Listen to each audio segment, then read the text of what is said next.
I found an interesting piece of news today, so I'd like to share that with you. It gets interesting, so please watch till the end. First, you go to the AMC's official site, it's amc.maa.org. As you scroll down, you will see this 2011 AIME Qualification changes. So you click that, and this page opens, and here's the interesting part here. You can read at your leisure, but the important thing is this.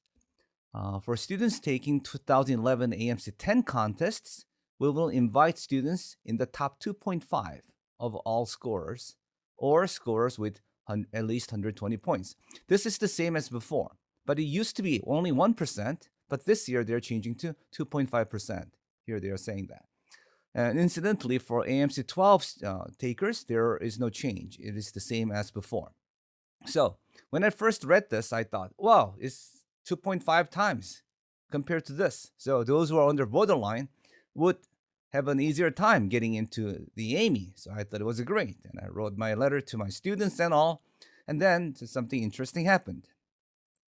Okay, well, what happened? I'd like to take you there. If you scroll down, then you will see this AMC 10 archives. Click archives. And what we want to know is the score distribution. I'd like to know who got what score in the past. So if you go down and you will get the score distribution section here. Many years are missing, but we got 2009, so I take that. I will use this. So click 2009 and you will see the score opening here. So this is what the score was. And as they said, 120 is the passing score. That is, you get invited to the AIME. So that's great. Then I saw this number here and I said 4.2%. Huh? You know, the new rule is that if you get either 120 score or you get 2.5 top 2.5 percentile, then you get admitted. But 2.5% is up here. Huh. So if you got 120 here, you're at 4.2%. So you're way down. So this, if you didn't get 120, so if you got something like 118, that new rule will not save you. 2.5% is up here.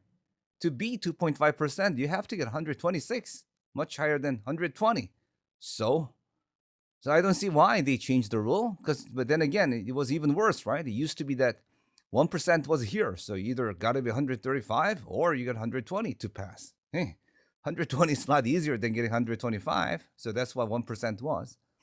Okay, then if you look at the B here, so this is score for 10A and 10B. If you look at 10B, the score is even worse. If you get 120 on this 10B, that was 7.5%. Forget 2.5, it's way up here.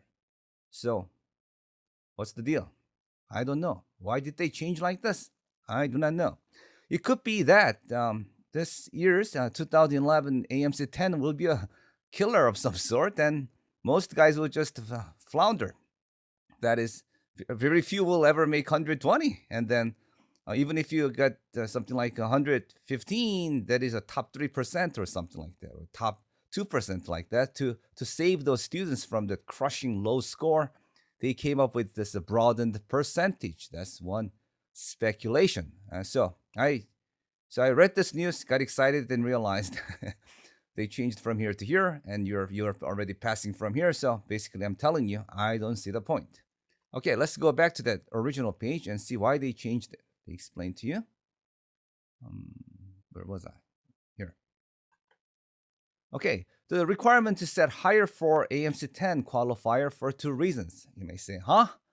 They just lowered it. What do they mean by higher? I think what they mean is that they are comparing against the AMC 12 qualifying, which is, what is it? You need to get only 100 points right, and you need to be in top 5%. So if you think of it that way, then this requiring 2.5 and 120 seems to be much harsher than asking for only 100 points and top 5%. But what they're saying is, first of all, that test is somewhat easier, and also it's a different test, so they use different standards. But what they're saying is the reason they have such different requirements is because first, the AIME can be quite intimidating, and we do not want young students to be discouraged by poor performance on this examination. I think what they meant is They don't want to be intimidated by AMC 12. This is such a That's why AMC 10 was invented anyway. Students would go from AMC 8 thinking that they're pretty smart, and they go to AMC 12 and get crushed. So I think they're explaining. This is only my thought. They're explaining why AMC 10 was invented. So that's that. And second, we would like to ensure that any student qualifying for the AIME by virtue of placement in the AMC 10 would likely also qualify for the AIME in the subsequent year when taking the AMC 12. That is, if we make AMC 10 too easy, everybody qualifies and they get crushed when they reach AMC 12. So they want to have some minimum standard so that you don't get this inflated opinion of yourself. So that's why they have this standard, higher standard for that easier test. So that's my news to you today. It sounded exciting in the beginning, but when I looked at those numbers, it was not going to make any difference as far as as far as the 2009 statistics was concerned. So the lesson to be learned here is that don't look at the just numbers. You got to look at the context in which those numbers came out. Statistics can fool you in so many ways. Always dig deeper into it and find out what those real numbers really mean to you. In this case, as far as I could see, didn't mean a thing.